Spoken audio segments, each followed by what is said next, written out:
Good morning, Commissioner. The parents and student organizations who are here this morning are here to support the success of your takeover of the Providence Public Schools. You have all of their statements. They were attached to our motion. And this morning you're going to hear directly from a small group representing the entire group. They'll share how each of them is very involved in the Providence Public Schools, personally involved. And most of them have been working for years to improve the Providence Public Schools from each of their roles. These Providence Public Schools families will share their stories with you this morning. They're here to tell you that they want this intervention to succeed, and that all they want to make sure of is that they do absolutely everything possible that they can do to help inform, guide, and support the many difficult decisions and actions that will be necessary to positively transform the Providence Public Schools. They will tell you that while they want intervention and they want school improvement more than anyone, they don't see themselves reflected in the proposed order in a way that preserves their legal access to the decisions that get made by education policy setters. These Providence Public School families and organizations are asking you to approve their motion to be acknowledged as equal partners to the other parties you named in the show cause order. In asking you to grant their motion and welcome them to the show cause hearing, they're relying on decades of decisions by commissioners who have gone before you. Commissioners before you have considered many times who has a right to be in an education hearing in Rhode Island. We presented those cases to you. I'm not going to go over them right now, but we assert that the Superior Court rules don't apply here. The rules for an education hearing in Rhode Island are the Rhode Island hearing rules, which were reaffirmed and repromulgated by RIDE in 2018, and the Administrative Procedures Act, because this is an administrative hearing. We've explained in our memo that these petitioners also meet the Superior Court standard, but we're here to address an education issue, and that's what we're focusing on. Education laws provide that any party in any dispute under any laws relating to schools or education have a right to join the commissioner's hearing. That's pretty broad. It's a very important and long-standing policy. This framework was put in place in 1896. Commissioners and the General Assembly have not altered this framework in over 100 years. Ever since, commissioners have recognized that families and students need to be able to come and seek help and get a hearing from their commissioner when education disputes arise. It's so important that this not be eroded today. Everyone recognizes the critical importance of the undertaking in Providence, but this is an even broader principle, and we would hate to see that eroded because of the circumstances of the takeover. Decades from now, students and families will still need to rely on the tradition of commissioners keeping the door open for families to enter hearings and seek help in education disputes. And not just in Providence. There are families and students all across the state who will need to come and get help in education hearings, and that door must not be shut to them. So what are the ingredients in this traditional framework? First of all, the hearing has to arise under a law relating to education. Does that apply here? Yes, this hearing has at its base the Crowley Act, clearly an education law. The party that wishes to be part of the hearing also has to show that there's a dispute or that they're aggrieved of a decision. You're going to hear this morning from these petitioners that they believe they have a right to a legally protected input to decisions that will be made after the takeover. And that's the essence of the dispute or the decision.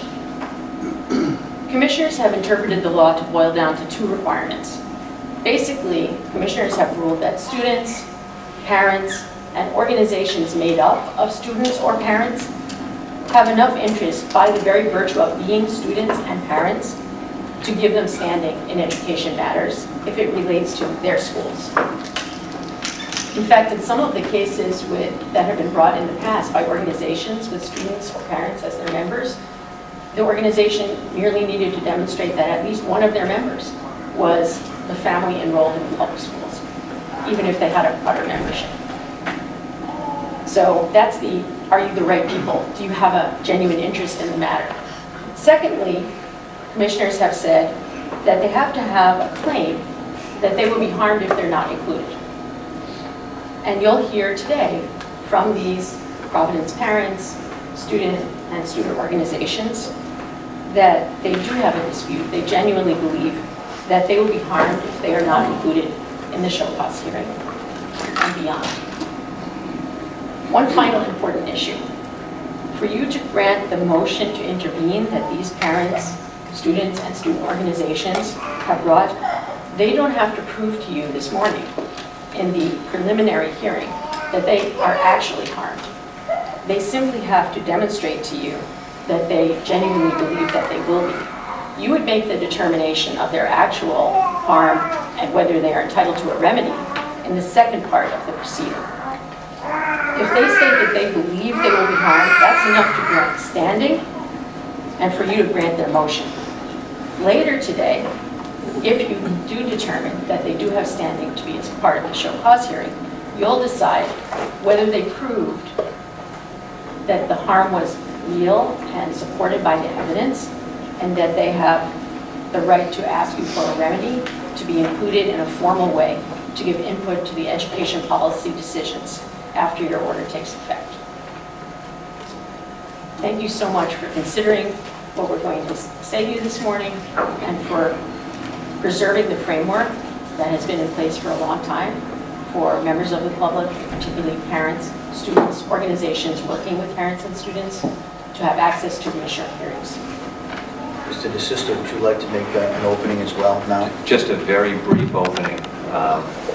First, I want to indicate that on behalf of the Rhode Island Department of Education Commissioner, we welcome this dialogue. We think this is a good thing.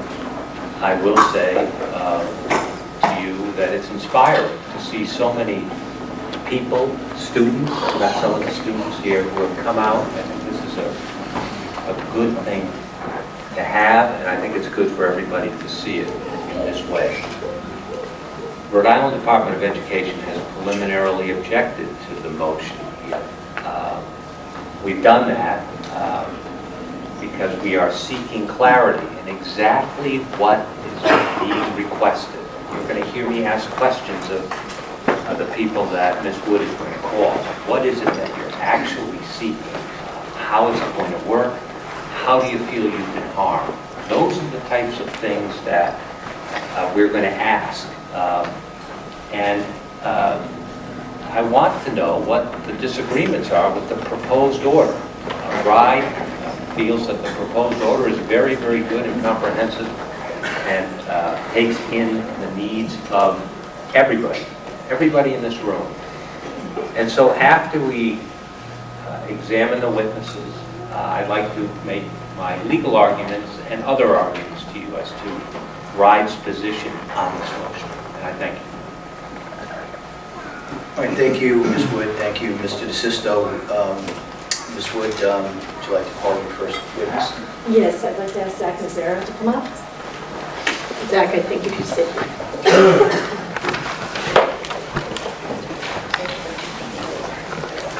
May I just again ask questions of counsel? This is a preliminary hearing, but it's an important preliminary hearing. Certainly with respect to the show cause hearing, all witnesses will be sworn. They will be examined and cross-examined. I certainly have advised the Commissioner that I believe any witness who testifies at the motion to intervene should also be sworn. That's the expectation that these witnesses have. Would you please administer the oath?